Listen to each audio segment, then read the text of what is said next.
Le Dieu ceci comme un. Et ainsi mais et n'a Dieu de pompe. Amen. Si nous ne sommes pas à la fin, Dieu n'intervient pas.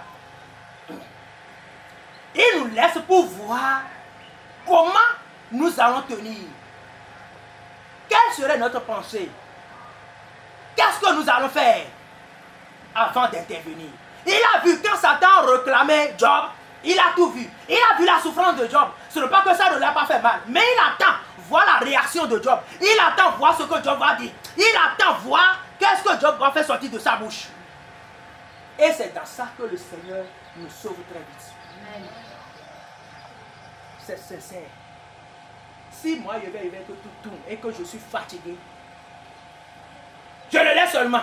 Parce que c'est qu'il ne pourra pas me laisser. Il ne pourra pas m'abandonner. Il ne tournera jamais dos. Parce que c'est lui qui m'a envoyé sur la terre.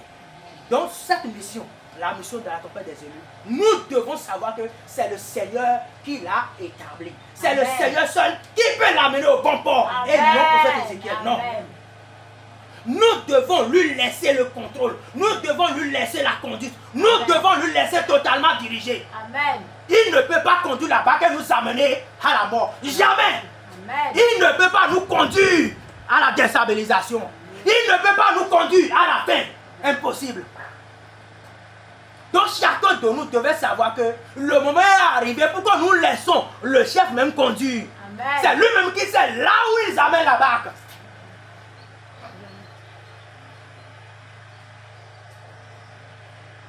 Si nous ne nous laissons pas entièrement et que nous disons peut-être c'est telle personne qui peut venir et nous aider, c'est telle personne qui fera que la banque va décoller, il se mettra à côté et va voir si un humain ou bien si une relation peut amener la famille la tombée des élus au bon port. Mais si nous laissons, quand nous serons troublés, quand il n'y aura plus de solution et que nous lui disons Père, toi-même, prends le volant et conduis, vous allez voir comment il va conduire, jusqu'à ce qu'on s'en sorte. Je n'ai jamais vu le Seigneur abandonner ses enfants. Je n'ai jamais entendu quelque part le Seigneur abandonner ses enfants. Donc ne cherchons pas à conduire la barque avec notre propre force. Ne cherchons pas à conduire la barque avec notre sagesse, avec notre intelligence. Ne cherchons pas à mener notre vie avec la sagesse de ce monde.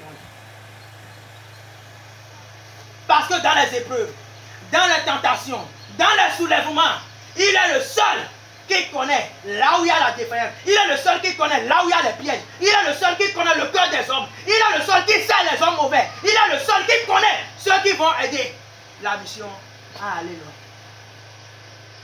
Donc il est le seul à conduire là-bas. Et il y a une question que nous devons nous poser. Pourquoi avoir totalement confiance en Dieu? Pourquoi avoir totalement confiance en Dieu? Et dans quelles circonstances devons-nous avoir confiance en Dieu? Et nous dirons voir les résultats de ceux qui avaient confiance en Dieu dans la vie. Pour ce premier point, pourquoi avoir confiance en Dieu?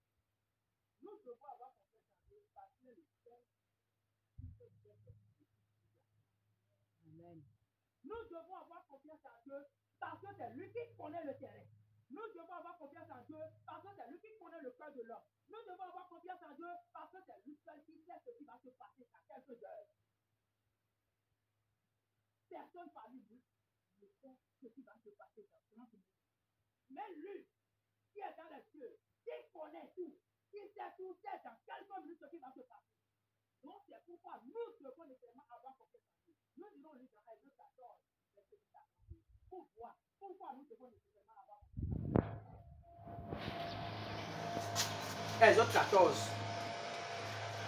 verset 10 à 31. Pharaon approchait. Les enfants d'Israël levaient les yeux et voici, les Égyptiens étaient en marche derrière eux. Oui. Et les enfants d'Israël eurent une grande frayeur et criaient à l'Éternel. Il dit à Moïse, n'y avait-il pas des sépulcres en Égypte, sans qu'il fût besoin de nous mener mourir au désert? que nous as-tu fait en nous faisant sortir d'Égypte? N'est-ce pas là que nous te disions en Égypte, laisse-nous servir les Égyptiens, car nous aimons mieux servir les Égyptiens que de mourir au désert? Moïse répondit au peuple, ne craignez Dieu, restez en place et regardez la délivrance que l'Éternel va vous accorder en ce jour. Amen, on s'arrête là, sinon le temps va partir. Nous voyons que le Dieu qui nous a appelés, qui m'a appelé, et qui nous a fait quitter notre famille, comme il a fait quitter Israël de l'Égypte. Il ne l'a jamais laissé, il ne l'a jamais abandonné. Il marchait devant les enfants d'Israël. Il marchait devant eux. Mais malgré ça, l'ennemi s'est soulevé derrière. L'Égypte a dit qu'il ne laissera pas, Pharaon dit qu'il ne laissera pas les enfants d'Israël aller. De la même manière, les esprits de notre famille disent qu'ils ne vont jamais nous laisser partir. Ils nous poursuivent toujours. Arrivé à un niveau, pour les bloquer, Satan a placé la mer rouge devant eux. Quand ils sont vis-à-vis devant la mer rouge, derrière, il y a Pharaon. Ils ne savent plus quoi faire. Où aller, ils ne savent pas. De la même manière aujourd'hui, nous-mêmes quand nous allons, arriver à un niveau, le derrière est bloqué, devant est bloqué, gauche, droite est bloqué, et nous ne savons plus là où nous allons aller. Mais en ce temps, qu'est-ce que nous devons faire? En ce temps, quelle serait notre réaction? En ce temps, quelle attitude tenir? Nous avons vu que ces enfants d'Israël, ils ont fait comme nous à notre temps. Ils ont commencé par avoir peur. Ils ont commencé par paniquer. Ils ont commencé par parler contre eux, loin de Dieu.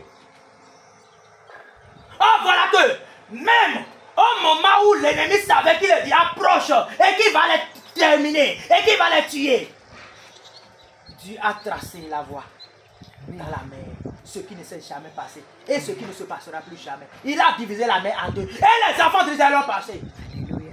Ça veut dire quoi? Ça veut dire qu'aujourd'hui, Dieu savait quand les enfants d'Israël ont déjà quitté l'Égypte, que devant eux il doit avoir la mer. Et effectivement, Dieu savait qu'arrivé à ce niveau, qu'il va encore trouver. Et effectivement, il a tracé la voie, ils sont sortis par là. Donc nous devons nécessairement avoir confiance en Dieu parce que devant n'importe quelle situation, il doit nous faire sortir de là. Si toi et moi on nous dit maintenant que on peut traverser la mer, nous allons dire non, que c'est faux.